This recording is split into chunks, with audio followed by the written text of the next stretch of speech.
The stock market scares people for one simple reason. They can't tell whether it's a smart way to build wealth or just another form of gambling dressed up as investing. Some people seem to make money effortlessly, while others lose everything and walk away convinced the market is rigged. So the real question isn't whether the stock market itself is good or bad. The real question is why the same market rewards some people and punishes others. Imagine two friends investing at the same time. The first one checks stock prices every morning, watches financial news all day, buys whatever is trending on social media, and panics the moment prices fall. Every dip feels like danger, and every rally feels like a chance to get rich quickly. A year later, their portfolio is down, their stress is up, and they're convinced the market is gambling. The second friend barely checks the market at all. They invest a fixed amount every month into diversified index funds, ignore headlines, and keep buying even when markets fall. 10 years later, their portfolio has grown steadily, quietly outperforming most people they know. Same market, completely different result. The difference isn't intelligence or luck, it's behavior. Gambling is when outcomes depend mostly on short-term chance, emotions drive decisions, and the goal is quick reward. That's exactly how many people interact with the stock market. They buy because prices are going up, they sell because prices are going down. They react to fear and excitement instead of probability. Behavioral finance research shows that frequent traders underperform long-term investors by several percentage points per year, largely because of overtrading, poor timing, and emotional mistakes. Investing is fundamentally different. Investing is about probability, ownership, and time. When you invest in the stock market through diversified funds, you're not betting on tomorrow's price. You're buying ownership in thousands of businesses that produce goods, services, and profits.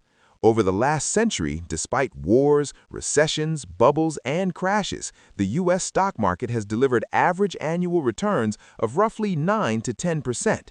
That long-term growth isn't luck, it's the result of productivity, innovation, and economic expansion. Here's where confusion starts. In the short term, the stock market is unpredictable. Prices move on news, emotions, and speculation. In that environment, investing can feel exactly like gambling, but over longer horizons, something powerful happens. Time shifts the odds. Historical data shows that the longer you stay invested in the U.S. stock market, the lower the probability of losing money.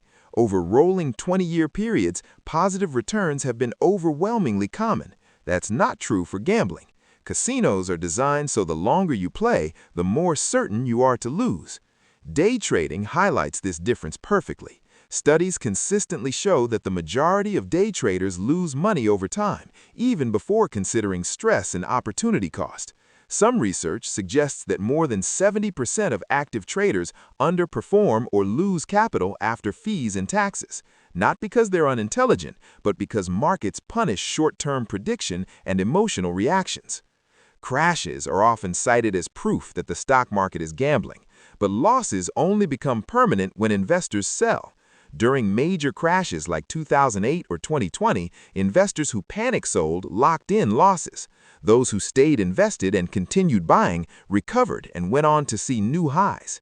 In fact, research shows that missing just the best 10 or 20 market days over several decades can dramatically reduce total returns.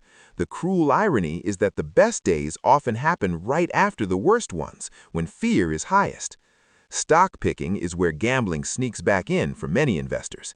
Picking individual stocks can be profitable, but it's difficult, skill-dependent, and unforgiving. Even professional fund managers struggle to beat simple index funds over long periods. That's why the majority of actively managed funds underperform the market after fees. For most people, broad diversification and patience outperform excitement and prediction. Think of the stock market like a game where time is the advantage. If you try to win quickly, you're playing the wrong game. But if you stay long enough, reinvest dividends, and remain disciplined, the odds gradually tilt in your favor. The market doesn't reward confidence, intelligence, or bravery. It rewards consistency. So is the stock market investing or gambling? It's both, depending on how you use it. The market becomes gambling when you chase quick gains, concentrate risk, react emotionally, and rely on prediction. It becomes investing when you diversify, think long-term, invest consistently, and let compounding do the heavy lifting. The market itself isn't the problem. Human behavior is. Once you understand that, the stock market stops feeling like a casino. It becomes boring. And in investing, boring is exactly what works.